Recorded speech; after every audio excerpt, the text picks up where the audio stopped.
Good morning, students. Myself, Mr. Karthik K. Patel, lecturer in Electrical Engineering Department, VPMP Polytechnic. Subject name is Electrical Traction System, Unit 5, Feeding and Distribution System. Today's topic is element of the railway electrification. Now, the objective of the today's session is introduction about the traction system regarding the transmission, elements of the transmission line, feeders and distributors, return current path and its effect, harmonics effect, and first introduction about this unit, feeding and distribution system. In India, electrical traction scheme was started during the period of 1925 to 1929 with the 1500 volt DC system. The rectification of the AC supply was subsequently adopted by the rotary converter, rectifier, mercury, arc rectifier, and then the solid state devices. It was the time of development of various systems. In Indian Railway have a finally decide in 1957 adopted the 25 kV 50 hertz single phase AC supply for the tech electrification for the all present and future schemes. This system was advantageous both the point financially operational point of view, so that in the electrical traction system, in this unit we are study how to feeding and the distribution of the DC supply and as well as the AC supply to the transmission line of the traction system by using the various distribution system and also the different types of the substations, like is in the DC substation as well as the AC substation. Now, elements of the track electrification. There are the following important track electrifications element. First one is a transmission line. Second one is a feeder and distributor. Third one is a DC distribution system, AC distribution system and substation. So આજે પાંચ તમને elements આપ્યા છે એ track electrification that means કે electrical traction system માટેના main importance element છે જેની અંદર આપણે ઇલેક્ટ્રિકલ ટ્રાન્સમિશન લાઇન, સેકન્ડ જે છે feeder and distributor for feeding the AC or DC supply to the transmission line. Then after the DC distribution system, AC distribution system and substation in a AC substation as well as DC substation. Now, first the element is transmission line. The power made available to the substation lying along with the railway track are fed by the double transmission line, ensure the continuous of supply. The current carrying by each line is a half of the total current in a healthy condition. તો તમને આ જે diagram દેખાઈ રહ્યો છે તો એ substation 1, substation 2 and substation 3 નો ડાયાગ્રામ આવી જ રીતે નંબર ઓફ સબસ્ટેશન કનેક્ટેડ હોય. તમારી જો અહીંયા જોઈએ તો incoming power from the power station, that means કે જનરેશન સ્ટેશન માંથી electrical power by use of the transmission line input આવી રહ્યો છે. અહીંયા જે તમને પ્લેસ દેખાય છે બોક્સની અંદર, બરાબર છે, એ તમારા સપ્લાય ડિસ્ટ્રીબ્યુટર છે અને એમાંથી સપ્લાયની જે ડિસ્ટ્રીબ્યુશન જે છે એ આવે છે, એમાંથી ફરી ટ્રાન્સફોર્મરમાં જાય છે અને ટ્રાન્સફોર્મરમાં સ્ટેપ અપ અથવા સ્ટેપ ડાઉન થાય છે. અહીંયા તમને બોક્સમાં જે ચાર દેખાય છે એક સબસ્ટેશનની અંદર, એ શું છે? સર્કિટ બ્રેકર છે, બરાબર છે. એ કયા છે? લાઇનના સર્કિટ બ્રેકર છે. અહીંયાથી જે ઇનપુટ લાઇન આવે, આજે મારું કર્સર ફરે છે અને અહીંયા જે દરેકે દરેક લાઇન માટેના ઇન્ડિવિજ્યુઅલ પ્રોટેક્શન આપ્યા છે અને આ ચારે ચાર લાઇનમાંથી જે સપ્લાય જે છે અહીંયા ટ્રાન્સફોર્મરની અંદર આવે છે, એ પહેલા પણ ટ્રાન્સફોર્મરના પ્રોટેક્શન માટે અહીંયા સર્કિટ બ્રેકર પ્લેસ કર્યું છે, એટલે આપણે એને ટ્રાન્સફોર્મર સર્કિટ બ્રેકર કહી શકીએ છીએ. એમાંથી પછી જે સપ્લાય લાઇન જે છે એ અગેન બીજા સબસ્ટેશનની અંદર જાય, જે નિયરર ટુ ધ 30 या 40 કિલોમીટર્સ હોય. અગેન પછી ડિસ્ટ્રીબ્યુશન આગળ જાય, જે એવી જ રીતે તમારી ટ્રાન્સમિશન લાઇનની રિક્વાયરમેન્ટ પ્રમાણે તમારા સબસ્ટેશનની અંદર સપ્લાય ડિસ્ટ્રીબ્યુટ કરવા માટે, ટ્રાન્સમિટ કરવા માટે ટ્રાન્સમિશન લાઇનનો યુટિલાઇઝ થાય છે. એટલે અહીંયા જે સબસ્ટેશનનો આ જે એરો આપ્યો છે, જે અમારું કર્સર છે રેડ કલરનું, એ જગ્યાએથી ટ્રાન્સમિશન લાઇનમાંથી સપ્લાય જે છે એ ફીડ કરવામાં આવે છે ટ્રેક્શન અથવા ટ્રેક ઇલેક્ટ્રિફિકેશન લાઇનની અંદર. એટલે આ રીતે સિંગલ લાઇનની અંદર હાઈ ટેન્સાઇલ સપ્લાય જે છે એ by use of the transmission line, આ જે પોર્શન અહીંયા મારો કર્સર ફરી રહ્યું છે એ તમારું શું છે, ટ્રાન્સમિશન લાઇન છે. એટલે આ ટ્રાન્સમિશન લાઇન દ્વારા એક સબસ્ટેશનમાંથી બીજા સબસ્ટેશન, બીજા સબસ્ટેશનમાંથી ત્રીજા સબસ્ટેશન, આ રીતે સપ્લાય જે છે એ ડિસ્ટ્રીબ્યુટ કરવામાં આવે છે. અને સબસ્ટેશનોમાંથી સપ્લાય ટ્રેક ઇલેક્ટ્રિફિકેશન લાઇનની અંદર, ધેટ મીન્સ કે કેટેનરી સિસ્ટમની અંદર અહીંયાથી સપ્લાય જે છે એ પ્લેસ કરવામાં આવે છે. એની પછી નેક્સ્ટ આપેલું છે feeder and distributor. This point is also studied in we are in a TND subject of semester 4th, unit number 4.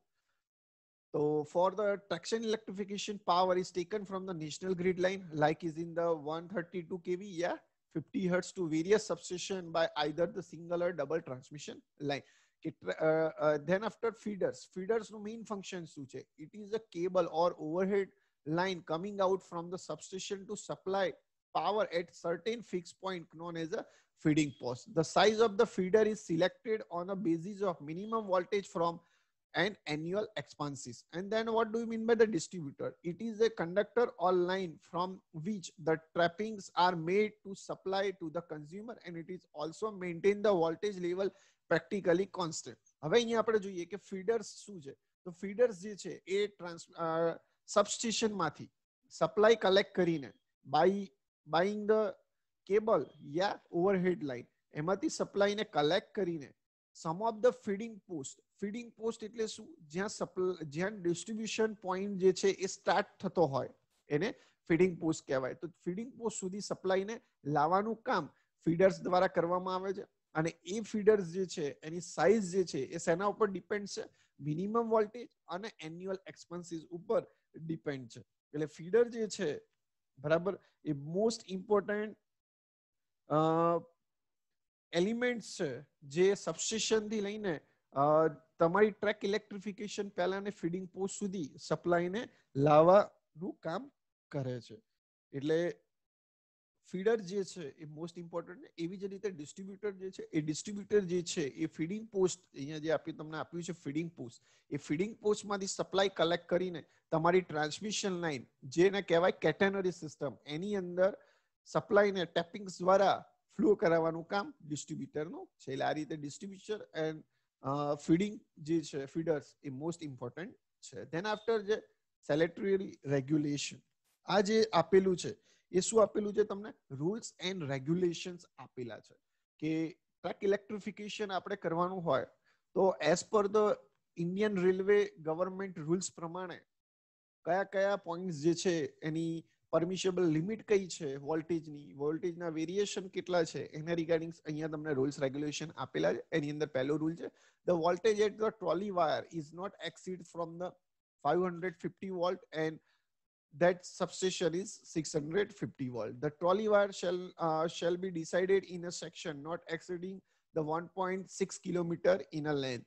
The potential difference between any 2 points of the track rail return system shall not be exceed the 7 volt, and the potential difference between any point of rail and earth shall not be exceed a full volt.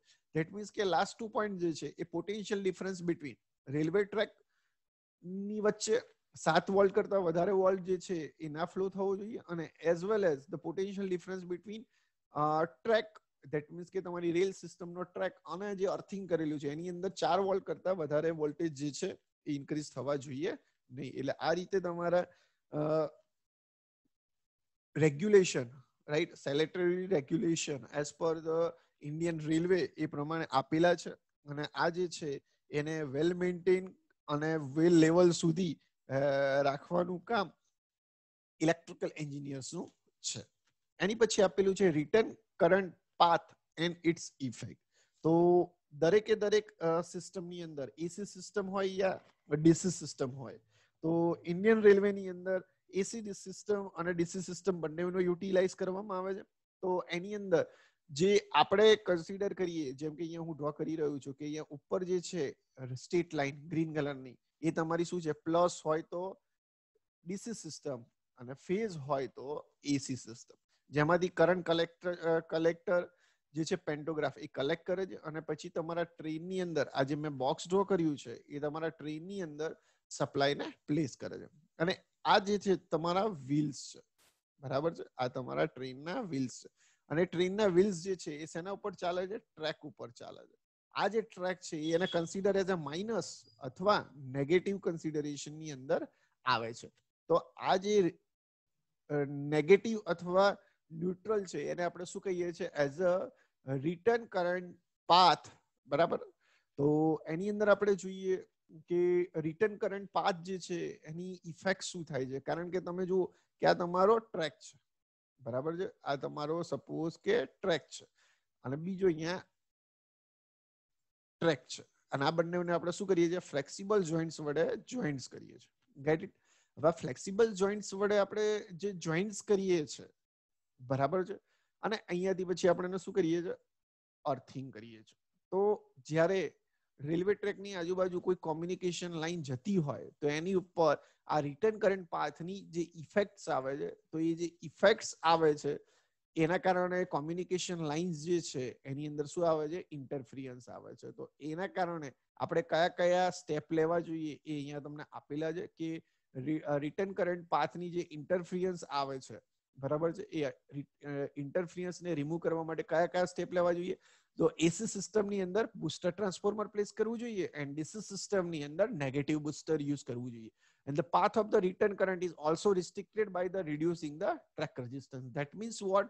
કે return current ને reduce કરવા માટે, બરાબર છે, અથવા flow ન કરવા માટે તમારા ટ્રેકનો જે રેઝિસ્ટન્સ જે છે એ હાયર રાખવાનો થાય છે, જેના કારણે કરંટ જે છે એ ફ્લો થઈ શકતો નથી, જેના કારણે કોમ્યુનિકેશન લાઇન્સ જે છે એની અંદર કોઈ ઇન્ટરફિયરન્સ આવતું નથી.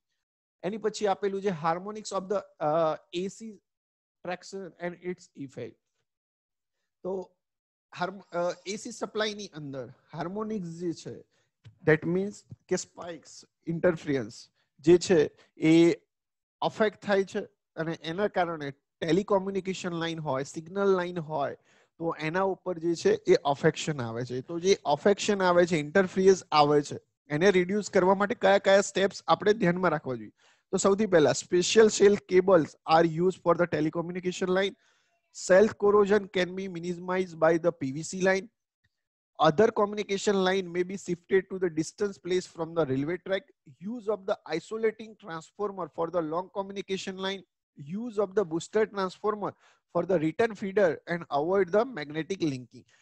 તો મેજોરિટી જે હાર્મોનિક્સ છે અથવા રિટર્ન કરંટ પાથ છે આ બધાની ઇફેક્ટ તમારી કોમ્યુનિકેશન લાઇનની અંદર ન જાય એના માટે આ 5 પોઈન્ટ જે છે ખાસ ધ્યાન રાખવાના છે, જેની અંદર આપણે સ્પેશિયલ કેબલ્સનો યુટિલાઇઝ કરીએ, કેબલની કોરોઝન ના ઇફેક્ટ થાય એના માટે પીવીસી લાઇનનો યુઝ કરીએ, તમારી જે કોમ્યુનિકેશન લાઇન હોય તો એ રેલવેથી થોડાક વધારે ડિસ્ટન્સ એને શિફ્ટ કરીએ, આઇસોલેટિંગ ટ્રાન્સફોર્મરનો યુઝ કરીએ, બૂસ્ટર ટ્રાન્સફોર્મરનો યુઝ કરીએ, જેના કારણે તમારી જે ઇફેક્ટ છે, બરાબર છે, તમારી જે ઇફેક્ટ છે એ રિડ્યુસ થઈ શકે અથવા નિયરર ઇઝ ઇક્વલ ટુ 0 થઈ શકે. એના માટે આ પોઈન્ટ્સને ખાસ ધ્યાનમાં રાખવામાં આવે છે.